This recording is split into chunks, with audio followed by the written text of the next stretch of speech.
I never thought a simple complaint about the temperature would change everything between us. But there I was, pressed against Jake's warm chest under his thick comforter, feeling his heartbeat through his thin t-shirt, and suddenly understanding that some boundaries aren't meant to exist forever. The moment he pulled me close without asking, without hesitation, I knew our friendship had crossed into territory neither of us had dared to acknowledge before. Before we dive into this story, drop a comment below and tell us where you're watching from. Enjoy the story. It started 3 months earlier when Jake became my roommate. I'd been living alone in my cramped studio apartment, barely making rent, when my friend Marcus mentioned his brother needed a place to stay. Jake was finishing his last semester of college, working part-time at a local gym, and looking for somewhere affordable near campus. The timing seemed perfect, even though I'd never lived with anyone before, especially not someone I barely knew. The first thing I noticed about Jake wasn't his broad shoulders or the way his dark hair fell across his forehead when he concentrated on something. It wasn't even the easy smile that seemed to light up whatever room he entered. What struck me first was how comfortable he seemed in his own skin, how naturally he moved through space as if he belonged everywhere he went. There was something magnetic about that confidence, something that made me want to be around him even when I couldn't quite understand why. Our living arrangement fell into an easy rhythm almost immediately. Jake took the larger bedroom since he was paying slightly more rent, and I kept my smaller room that doubled as my home office. We shared the kitchen, the living room, and the single bathroom, but somehow we never seemed to get in each other's way. He was neat without being obsessive, friendly without being intrusive, and had this way of making even mundane conversations feel engaging. The first few weeks passed without incident. Jake would come home from classes or work. We'd chat briefly about our days, maybe watch a movie together if we were both free. He talked about his girlfriend back home, a girl named Ashley he'd been dating since high school, and I found myself listening with more attention than the topic probably warranted. He'd show me pictures of them together, tell me stories about their plans after graduation, and I'd nod along while something uncomfortable twisted in my stomach. I told myself it was just adjustment anxiety. Living with someone new was bound to feel strange at first. The fact that I found myself looking forward to hearing his key in the lock each evening, or that I'd started timing my showers to avoid running into him in the hallway wearing only a towel, didn't mean anything significant. I was just being considerate, maintaining appropriate boundaries with my new roommate. But then there were moments that felt different, charged with something I couldn't name. Like when we'd both reach for the same thing in the kitchen and our hands would brush, sending an electric jolt up my arm that I'd try to ignore. Or when we'd end up sitting close together on the couch watching Netflix, and I'd become hyper-aware of the warmth radiating from his body, the subtle scent of his cologne, the way he'd laugh at funny scenes with his whole body. Jake was naturally physical in a way that seemed effortless. He'd clap me on the shoulder when I made him laugh, ruffle my hair when he passed behind my chair, give me casual hugs goodbye when one of us was heading out for the day. Each touch felt significant to me in a way that made no logical sense. I'd never questioned my sexuality before, never found myself attracted to men, but something about Jake's easy affection made me crave more contact even as it confused me. The confusion deepened during our late-night conversations. Jake was a night owl like me, and we'd often find ourselves talking until 2 or 3 in the morning, sprawled across opposite ends of the couch with our feet almost touching in the middle. He'd tell me about his classes, his worries about finding a job after graduation, his complicated relationship with his parents who expected him to follow a path he wasn't sure he wanted. I'd share my own struggles with freelance work, my creative ambitions, my tendency to overthink everything. These conversations felt intimate in a way that friendship didn't quite explain. There was something about the darkness, the quiet apartment around us, the way Jake would look directly at me when he talked, that made everything feel more intense. Sometimes I'd catch him studying my face with an expression I couldn't read, and I'd wonder if he felt the same strange tension that seemed to hum between us. One night in early November, Jake mentioned that things with Ashley weren't going well. They'd been fighting more often, struggling with the distance, questioning whether they wanted the same things for the future. He seemed genuinely upset as he talked about it, running his hands through his hair in frustration, and I found myself wanting to comfort him in ways that felt dangerously close to inappropriate. "I keep wondering if I'm holding on to something just because it's familiar," he said, staring at the ceiling. "Like, we've been together so long that breaking up feels impossible, even when staying together doesn't feel right either." I wanted to tell him that he deserved to be with someone who made him excited about the future, someone who understood him the way he deserved to be understood. Instead, I mumbled something about relationships being complicated and suggested we call it a night. But I lay awake for hours afterward, thinking about the sadness in his voice and wishing I could take it away. The weather turned cold suddenly that year, one of those dramatic temperature drops that catches everyone off guard. Our apartment's heating system was old and unreliable, and despite our landlord's promises to fix it, we found ourselves bundling up in layers just to stay comfortable indoors. Jake started wearing thick sweaters and flannel pants around the apartment, and somehow even his winter clothes managed to look good on him. We'd taken to spending most of our time in the living room, which seemed to retain heat better than our individual bedrooms. Jake would spread blankets across the couch, and we'd sit together working on our laptops, sharing the warmth and complaining good-naturedly about our cheap landlord. These moments felt domestic in a way that both comforted and unsettled me. It was during one of these cold snaps that everything changed. I'd been fighting a deadline for a particularly difficult project, staying up late trying to make the words work, when Jake emerged from his room around midnight looking frustrated and sleepy. "The heat's completely out in my room," he announced, flopping down on the couch beside me. "I think there's something wrong with the vent. It's like an icebox in there." I looked up from my laptop, immediately concerned. "That's not good. Did you try adjusting the thermostat?" "Yeah, nothing. I think we're going to have to call the landlord in the morning, but for tonight I'm basically homeless." He was wearing a thick hoodie and sweatpants, but I could see him shivering slightly. "You can sleep on the couch if you want," I offered. "I've got extra blankets." Jake shook his head. "This couch is comfortable for hanging out, but it's not exactly built for sleeping. I'll probably just stay up and hope the heat kicks back on." We sat in companionable silence for a while, both of us working on our respective projects, but I could see Jake getting more uncomfortable as the night wore on. He kept pulling his hoodie tighter around himself, rubbing his hands together, shifting position trying to get warm. Finally, I couldn't stand watching him suffer. "Look, this is ridiculous," I said, closing my laptop. "My room's warm. You can crash in there tonight." Jake looked up, surprised. "I can't take your bed. Where would you sleep? We can share. It's a queen size. There's plenty of room." The words came out before I could think about them too carefully, before I could analyze all the reasons why sharing a bed with Jake might be a terrible idea. He hesitated, and I could see him weighing the offer. "Are you sure? I don't want to make things weird." "It's not weird," I lied smoothly. "We're both adults. It's just sleeping." But as we made our way to my bedroom, gathering extra pillows and rearranging the blankets, I knew it was going to be anything but simple. Jake had never been in my room before, and watching him take in my space, my books scattered across the nightstand, my clothes draped over the chair, felt strangely vulnerable. "Nice setup," he said, settling onto what I designated as his side of the bed. "Very you." I wasn't sure what that meant, but something in his tone made it sound like a compliment.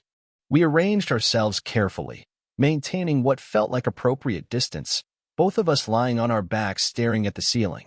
The bed that had always felt spacious suddenly seemed intimate, charged with an awareness of Jake's presence beside me.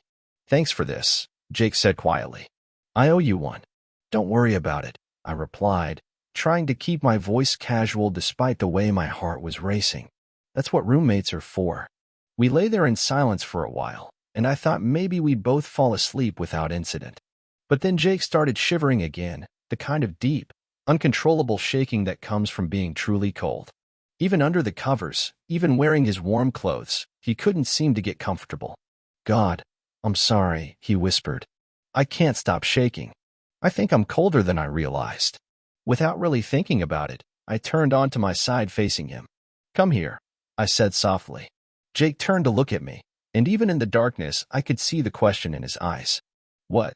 "Body heat," I explained, as if it were the most logical thing in the world. "It's more efficient than just blankets." For a moment, neither of us moved. Then Jake shifted closer, and suddenly we were facing each other with only inches between us. I could feel the warmth of his breath, smell the familiar scent of his soap, and something uniquely him. My heart was pounding so loudly I was sure he could hear it. "Better?" I asked, my voice barely above a whisper. "Yeah," he breathed. "Much better." But he was still shivering, and before I could second-guess myself, I reached out and pulled him closer until his chest was pressed against mine and I could feel the length of his body along my side. Jake made a small sound of surprise, but he didn't pull away.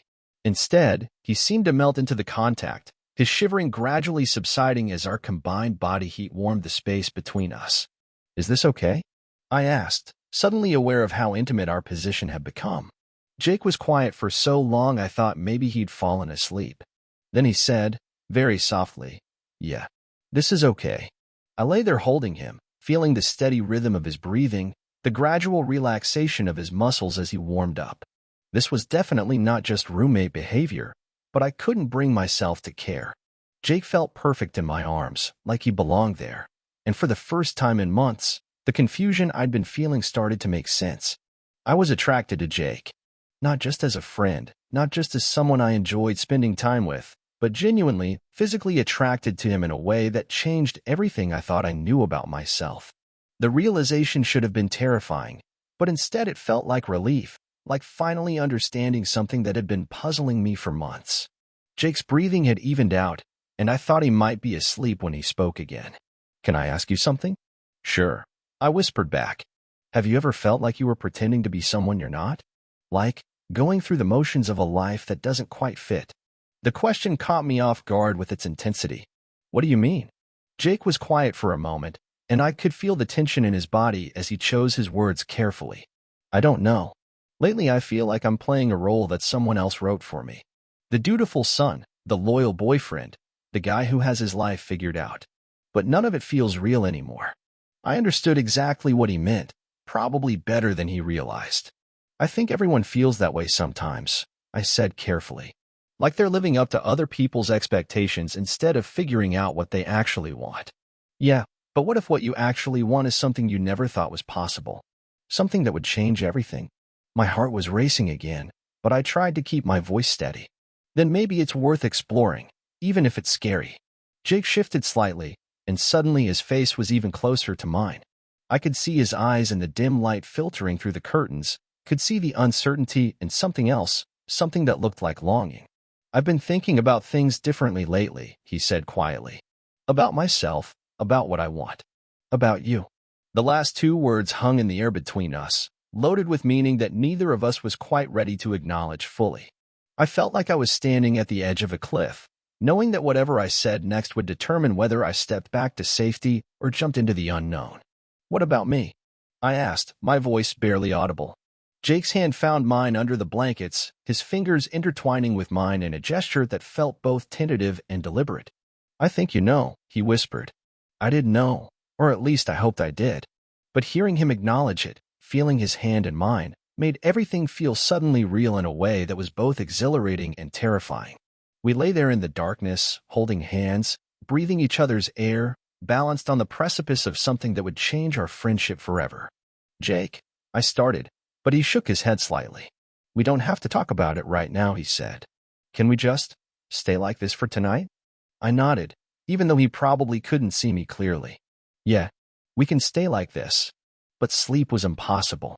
I lay there acutely aware of every point of contact between us, every small movement, every change in his breathing.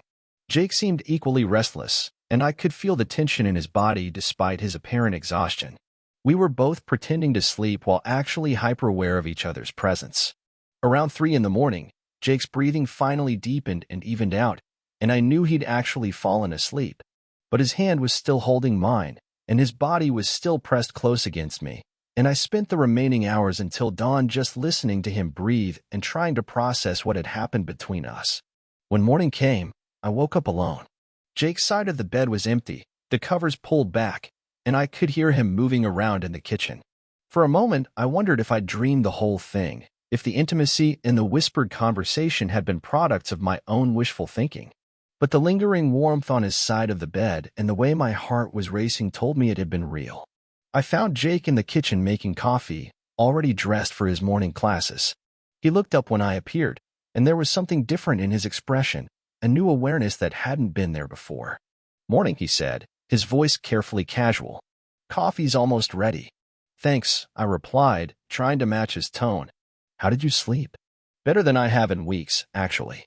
He handed me a mug, and our fingers brushed in the exchange. The contact sent the same electric jolt through me as always, but now I understood what it meant. We stood there sipping our coffee in a silence that felt charged with everything we weren't saying. Jake kept glancing at me and then looking away, and I could see him struggling with the same uncertainty I was feeling. Had last night been a moment of weakness brought on by cold and proximity, or had it been something more significant? I should probably call the landlord about the heat in my room, Jake said finally. Right. Good idea. I paused, then added, but if it's not fixed tonight, you're welcome to crash in my room again. Jake looked at me directly for the first time that morning, and I saw something like relief in his eyes. Thanks. I might take you up on that. He left for class shortly after, and I spent the day trying to focus on work while replaying every moment of the night before. The way Jake had felt in my arms, the vulnerability in his voice when he'd talked about pretending to be someone he wasn't, the deliberate way he'd taken my hand. It all felt significant, but I was afraid to read too much into it. That evening, Jake came home with the news that the landlord couldn't get a repair person out until the following week. His room was still freezing, and when bedtime approached, he appeared in my doorway with a pillow under his arm and a slightly sheepish expression. So, about that offer, he said. Of course, I replied, trying to keep the eagerness out of my voice. Come on in. This time, there was less pretense about the arrangement. We got ready for bed with an efficiency that spoke to the inevitability of sharing space, and when we settled under the covers, Jake moved closer to me immediately, as if the distance we'd maintained the night before had been an unnecessary formality. This is becoming a habit, he said softly, settling against my side. Is that a problem? I asked, wrapping my arm around him. No, he said, and I could hear the smile in his voice. I don't think it is. We lay there quietly for a while, more relaxed than we'd been the night before, but still charged with the same underlying tension. I could feel Jake thinking, could sense him working up to saying something important. I called Ashley today, he said finally. My stomach tightened. Oh, we broke up? The words were simple, but I could hear the weight of them in his voice. I didn't know what to say. Part of me wanted to ask if he was okay, to offer comfort and support like a good friend would. But another part of me was trying not to feel hopeful about what this might mean for us. How are you feeling about it? I asked carefully. Jake was quiet for a long moment. Relieved, mostly. Sad, but also relieved. We've been holding on to something that stopped working months ago. Maybe longer. I'm sorry it didn't work out. Are you? Jake asked, turning slightly to look at me.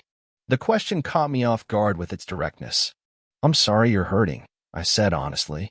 But I'm not sorry if it means you're free to figure out what you actually want. Jake studied my face in the dim light. And what if what I want is something complicated? Something that might change everything between us? My heart was pounding, but I forced myself to meet his gaze. Then maybe it's worth the complication. This time, when Jake's hand found mine, there was nothing tentative about it. He laced our fingers together deliberately, purposefully, and shifted closer until there was no space left between us. I've never felt this way about a guy before, he whispered, the words barely audible. Neither have I whispered back. But I feel it with you. This pull, this connection. It's been driving me crazy for months. I could barely breathe. Jake. I know it's complicated. I know it changes things. But I can't keep pretending I don't feel it. Instead of responding with words, I reached up and touched his face, running my thumb along his cheekbone. Jake's eyes fluttered closed at the contact, and he leaned into my touch with a soft sigh that made my chest tight with want. We don't have to figure everything out tonight, I said softly. But we don't have to pretend anymore either. Jake opened his eyes and looked at me with an expression so vulnerable and hopeful that it took my breath away. What are we doing? He asked. I don't know, I admitted. But I know I don't want to stop. This time, when Jake moved closer, it wasn't just for warmth. He pressed his forehead against mine, and we lay there breathing each other's air, balanced on the edge of something that felt momentous and terrifying and absolutely right. Can I kiss you? Jake asked, his voice barely a whisper. Instead of answering, I closed the distance between us, pressing my lips to his in a kiss that was soft and tentative and perfect. Jake made a small sound of surprise and relief, and then he was kissing me back, his hand coming up to cup the back of my neck. The kiss was gentle, exploratory, neither of us pushing for more than the other was ready to give. But it was also electric, charged with months of building tension and unspoken want. When we finally broke apart, we were both breathing hard. Wow, Jake breathed. Yeah, I agreed, unable to form more coherent words.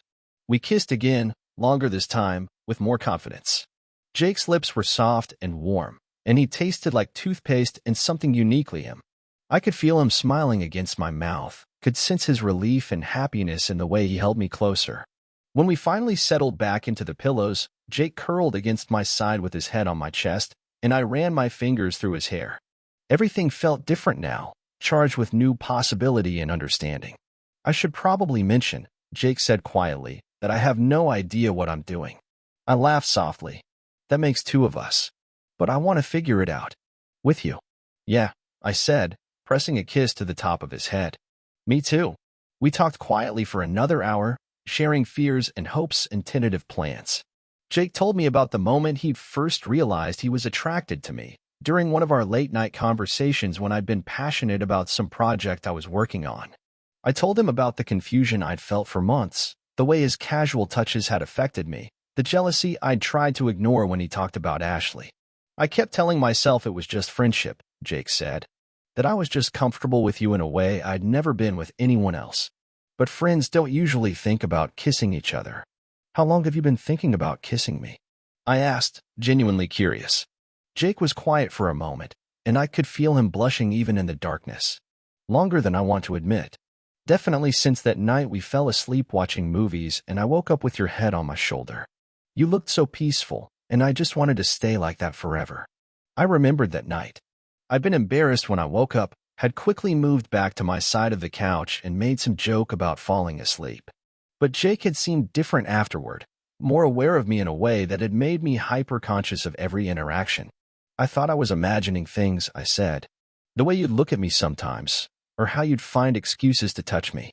I kept telling myself I was reading too much into it. You weren't imagining it, Jake said softly. I was just scared to acknowledge what it meant. We eventually fell asleep tangled together, and I woke up the next morning to find Jake still in my arms, his hair mussed and his face relaxed in sleep. For the first time in months, everything felt right in a way that was both simple and profound. The next few days passed in a haze of new intimacy and careful exploration. Jake continued sleeping in my room, even though the heat in his had been fixed. We'd lie in bed talking for hours, sharing kisses that grew more confident with each passing night, learning the contours of this new dynamic between us. During the day, we maintained most of our normal routines, but everything felt different now. Jake would kiss me goodbye when he left for class, would pull me close on the couch while we watched TV, would find excuses to touch me throughout the day. The casual affection that had always been part of his personality took on new meaning now that I understood what it signified. We were both still figuring out what this meant for our futures, how to navigate the complexity of a relationship that neither of us had expected. Jake was dealing with the aftermath of his breakup with Ashley, fielding concerned calls from friends who didn't understand why he'd ended a seemingly stable relationship. I was grappling with questions about my own sexuality that I'd never had to consider before. But in the quiet moments, when we were alone together in our apartment, everything felt natural and right. Jake would curl up against me while I worked, would steal kisses when I was making dinner, would look at me with an expression of wonder and affection that made my chest tight with emotion. One evening, about a week after our first kiss, Jake came home from his job at the gym looking thoughtful and slightly nervous. I was working at the kitchen table, and he sat down across from me with the deliberate air of someone who had something important to say. I talked to Marcus today, he said without preamble. I looked up from my laptop, immediately alert. Marcus was Jake's older brother, the friend who had connected us in the first place. Oh. He called to check in, see how things were going with the living situation. And Jake paused, running his hand through his hair in the gesture I'd come to recognize as a sign of his nervousness. I told him about us. My heart started racing. You did? What did you say? I told him that things had developed between us, that we were exploring something more than friendship. Jake was watching my face carefully, trying to gauge my reaction. I hope that's okay. I know we haven't really talked about how public we want to be about this. I reached across the table and took his hand. It's more than okay. What did he say? Jake's face broke into a relieved smile. He said he wasn't entirely surprised. Apparently, he's been wondering for months why I talked about you so much. He also said he was happy for us, and that he thought we made sense together. Really? Really? He wants to take us out to dinner next week, officially meet his brother's boyfriend. Jake paused, then added more quietly, if that's what you want to be called. The word boyfriend sent a thrill through me that I couldn't hide. I think I'd like that very much. Jake's smile widened, and he squeezed my hand. Good.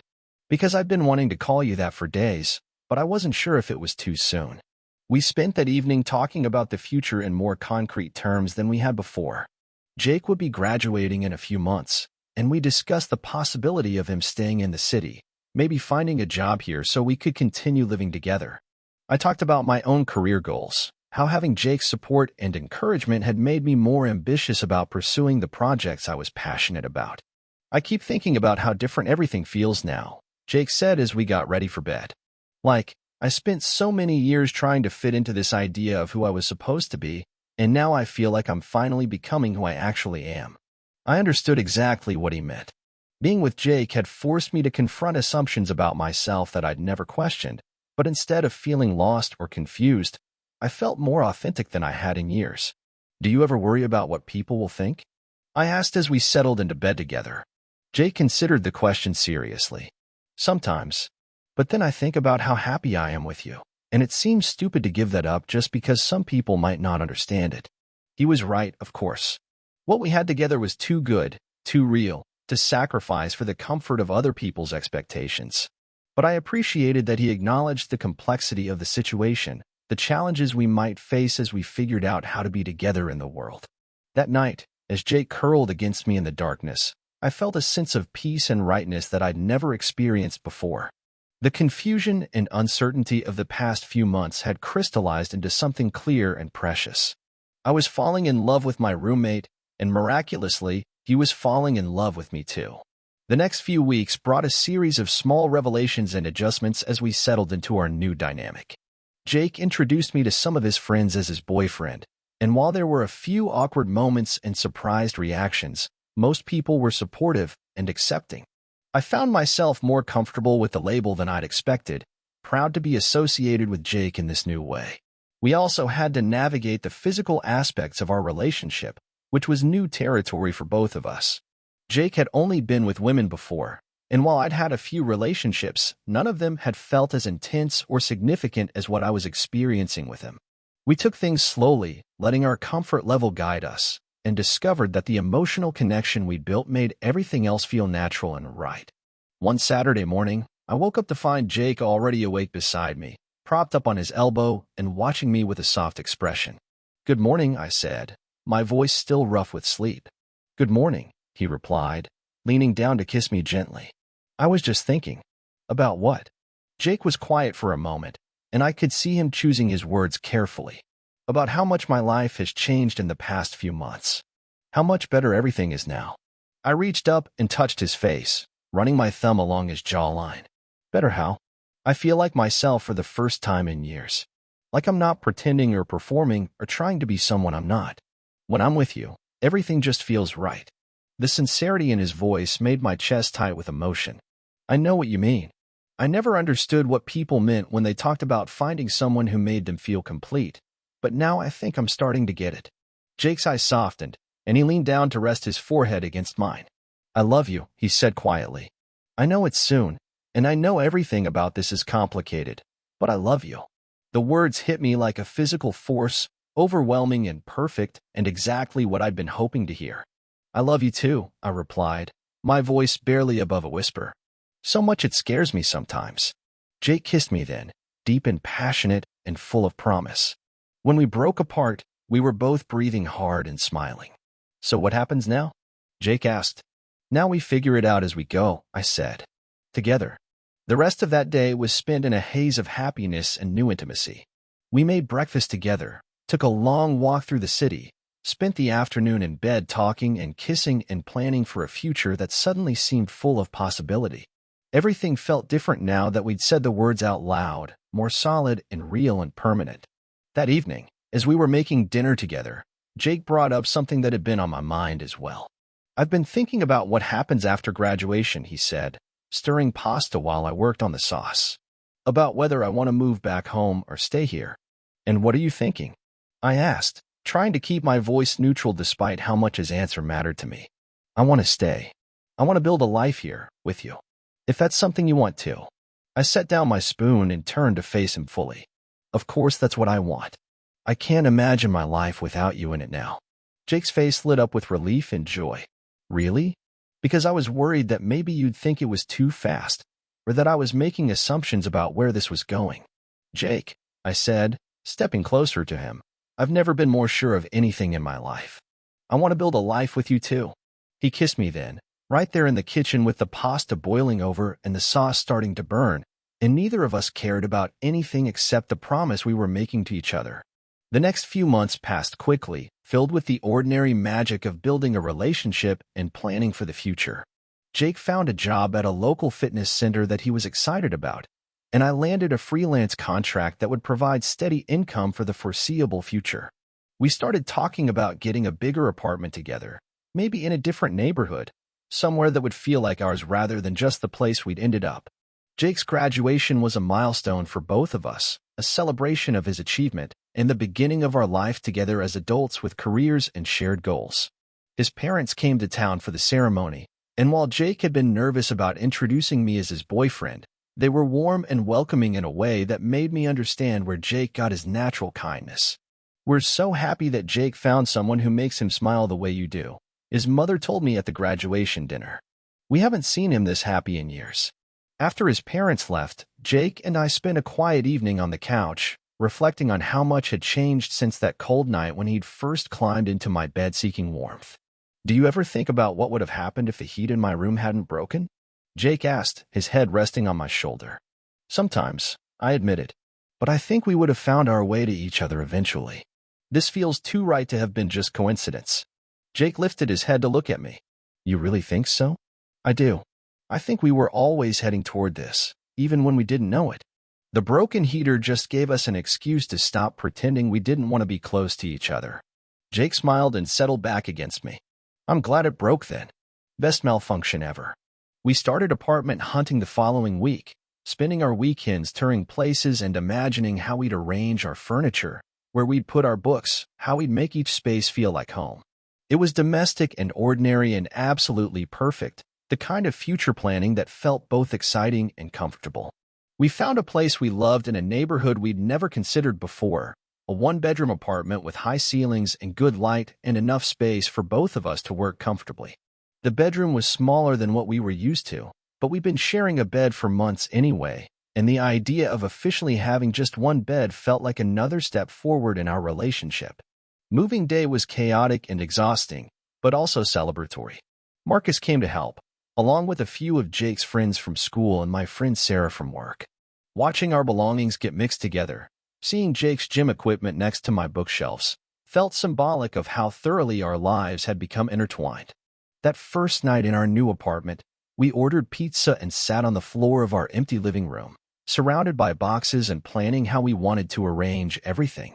I can't believe we live together now, Jake said, looking around at the space that was officially ours. Like, really live together, not just as roommates who happened to fall in love. How does it feel? I asked. Jake considered the question, then smiled. It feels like home. Like this is where I'm supposed to be.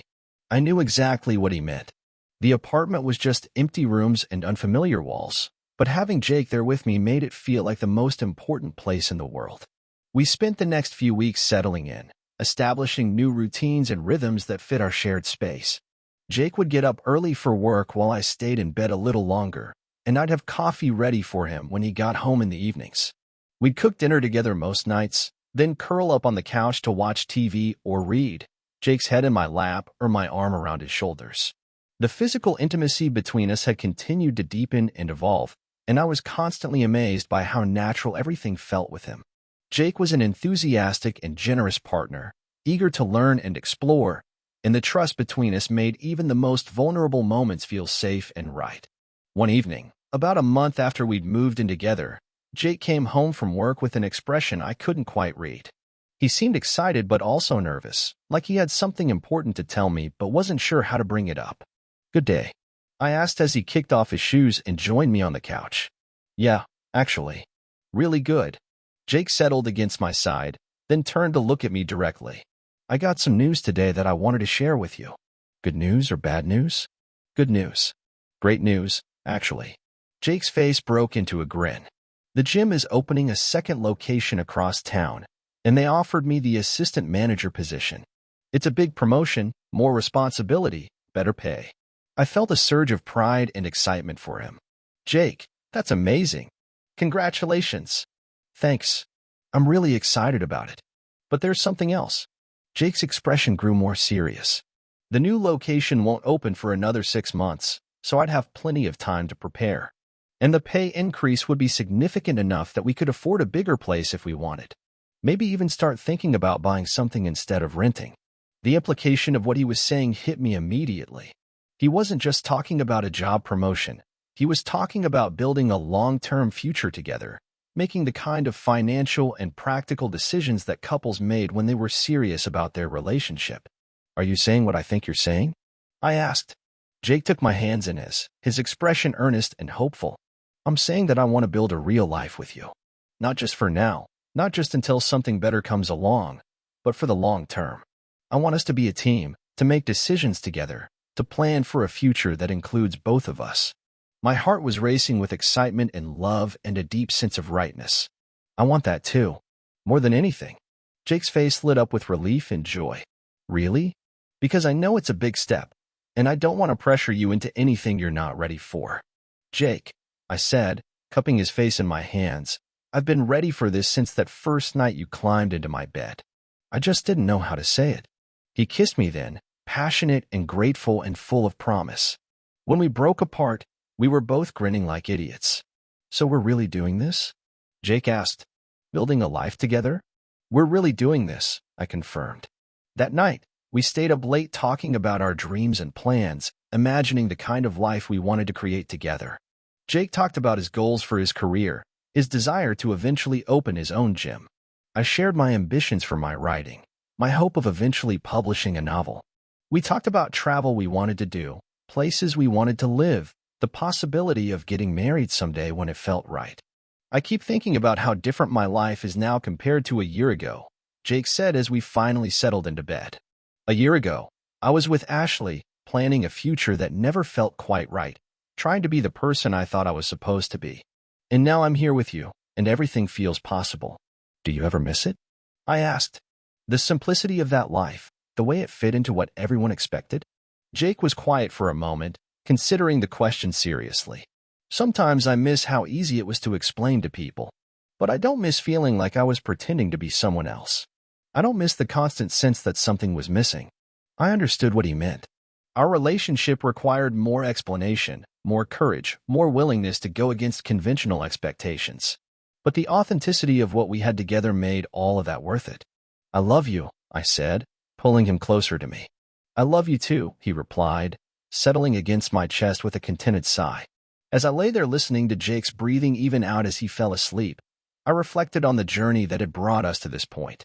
It had started with something as simple as a complaint about the cold, a practical need for warmth that had led to an intimacy neither of us had expected. But what we'd built from that moment was anything but simple. The next few months passed in a blur of happiness and shared goals. Jake excelled in his new position, and I found myself more productive and creative than I'd been in years, inspired by the stability and support of our relationship. We started looking at houses, attending open houses on weekends and imagining ourselves in different spaces. The house hunting process revealed new dimensions of our compatibility. We had similar taste in design and layout, both preferring clean lines and natural light to ornate details. We agreed on practical matters like budget and location, and we complemented each other well when it came to negotiating and decision-making. We found our house on a rainy Sunday in early fall, almost exactly a year after that first night we'd shared a bed. It was a small craftsman bungalow in an up-and-coming neighborhood, with hardwood floors and a renovated kitchen and a backyard that was perfect for the dog we'd started talking about getting. This is it, Jake said as we walked through the rooms for the second time. This feels like home. I knew what he meant. The house had good energy, the kind of place where I could imagine us hosting dinner parties and holiday gatherings, where we could build the kind of life we'd been dreaming about. The buying process was stressful but exciting, our first major financial decision as a couple. We spent hours with loan officers and real estate agents, signing documents and making plans. Having Jake beside me through all of it, knowing that we were building something together, made even the most tedious aspects feel meaningful. We moved into our house on a crisp October day with the same crew of friends and family who had helped us move into our apartment.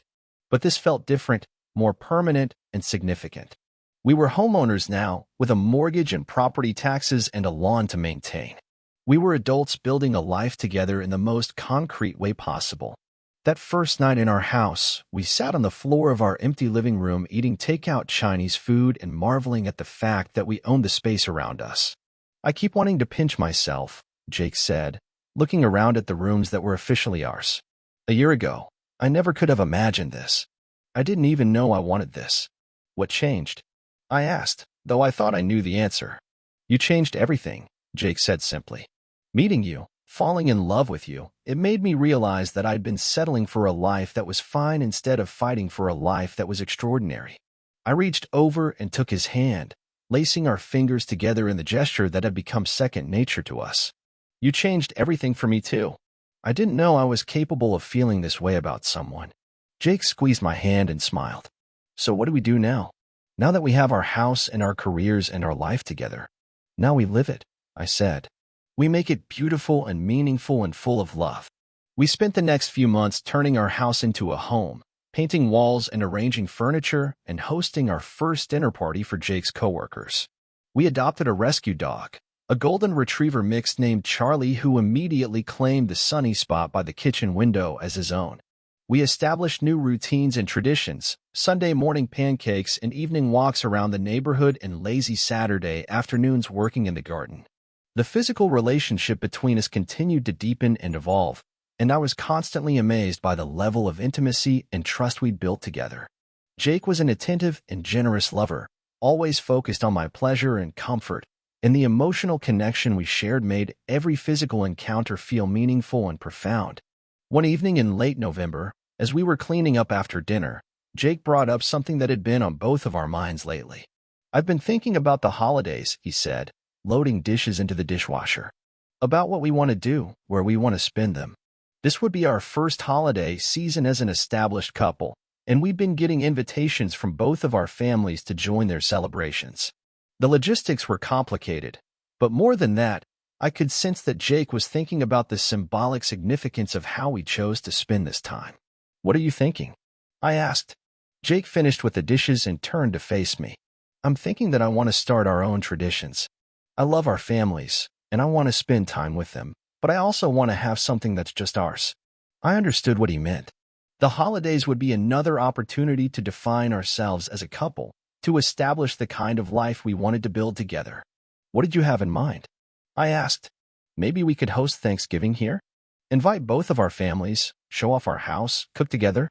Jake's face was animated with excitement as he outlined his vision.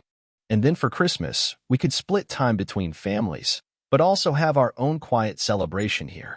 The idea of hosting Thanksgiving felt both terrifying and perfect. It would be a lot of work and a lot of pressure, but it would also be a way of announcing to our families and friends that we were serious about our life together. "I love that idea," I said. "It sounds perfect." Jake's face lit up with relief and excitement. "Really?" "Because I was worried you'd think it was too much, too soon." "Jake," I said, stepping closer to him, "I want to build traditions with you. I want to host holidays and have people over and make our house the kind of place where everyone feels welcome. I can't think of anything I'd rather do."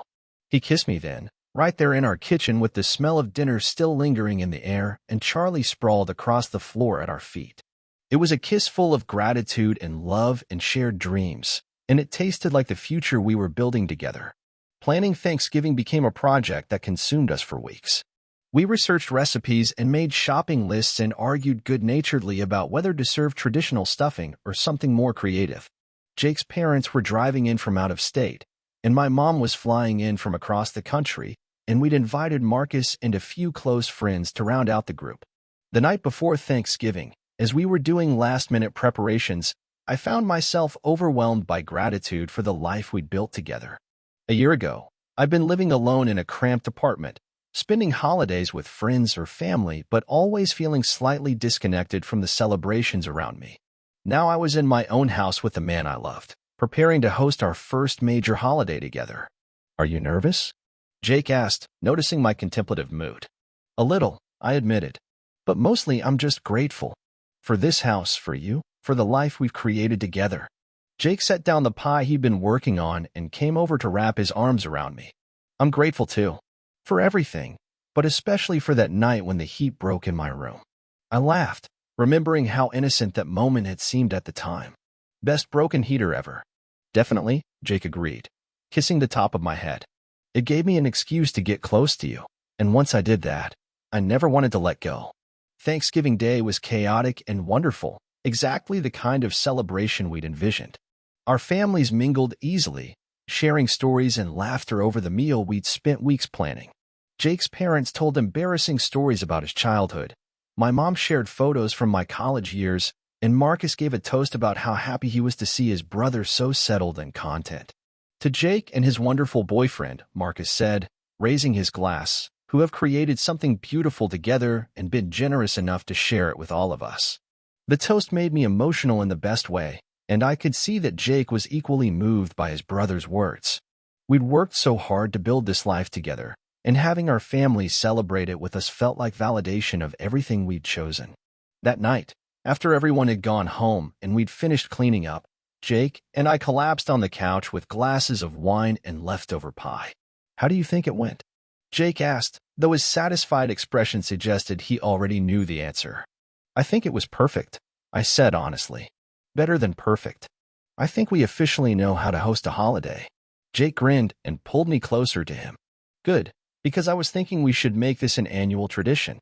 Thanksgiving at our house, with everyone we love."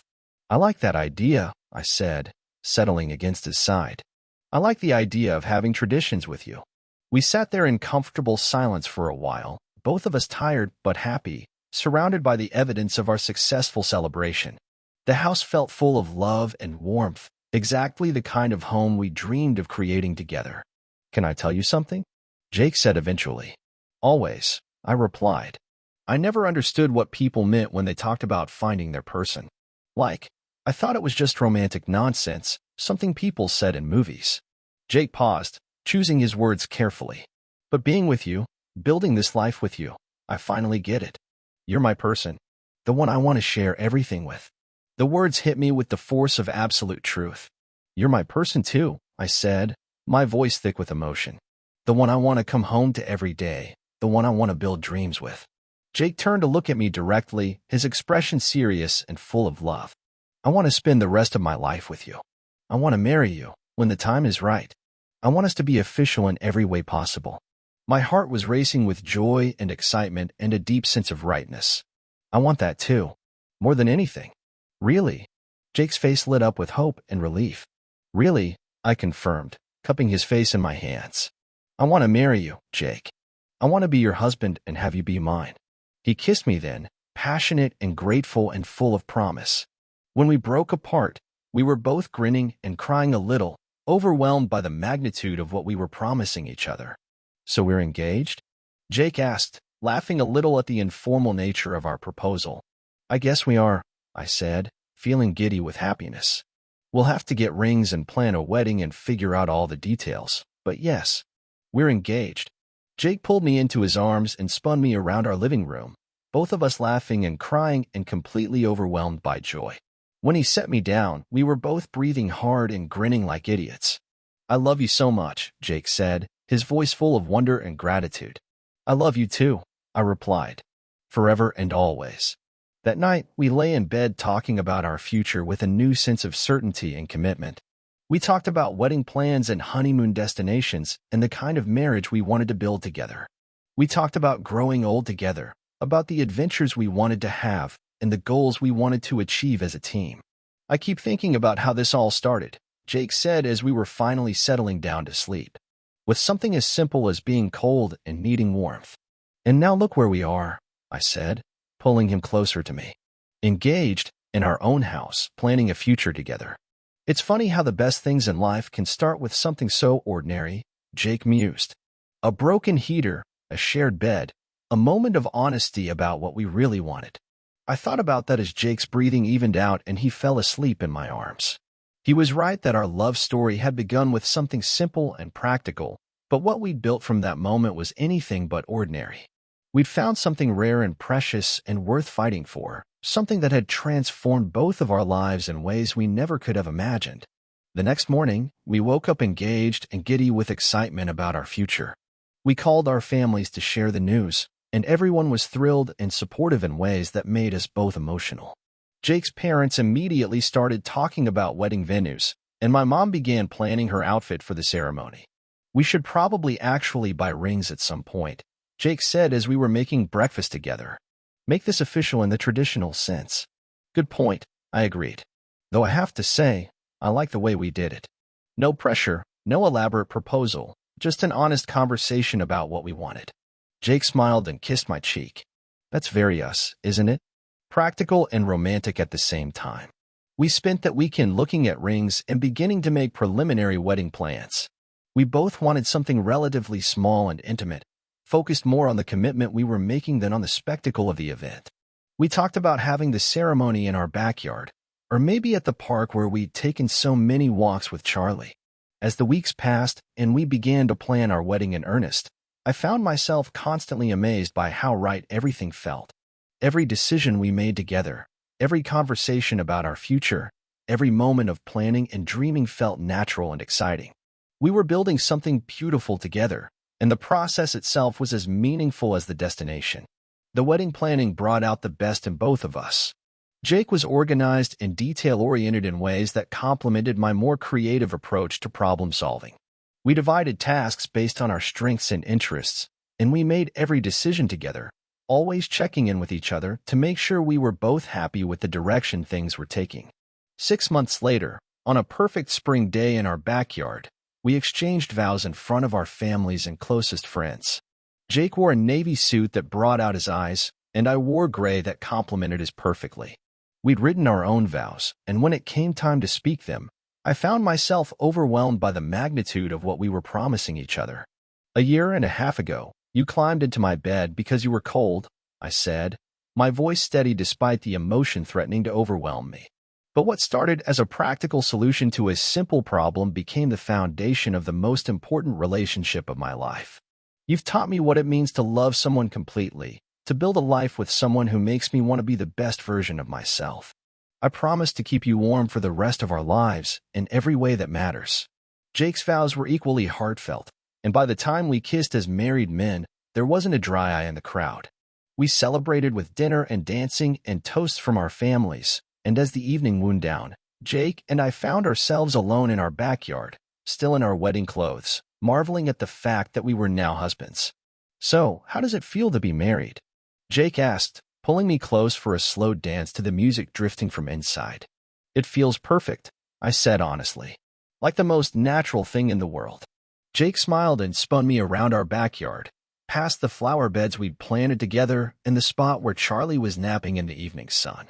"I love you, husband," he said, testing out the new word. "I love you too, husband," I replied, and the word felt like coming home. As we danced in our backyard under the stars, I thought about the journey that had brought us to this moment. It had started with something as simple as a complaint about being cold, a practical need that had led to an intimacy neither of us had expected. But what we'd built from that moment was extraordinary, a love story that had transformed both of our lives and created something beautiful and lasting. The broken heater that had brought us together that first night had been fixed long ago, but we'd never needed it anyway. We'd learned to keep each other warm in all the ways that mattered, and now we had a lifetime to perfect the art of loving each other completely.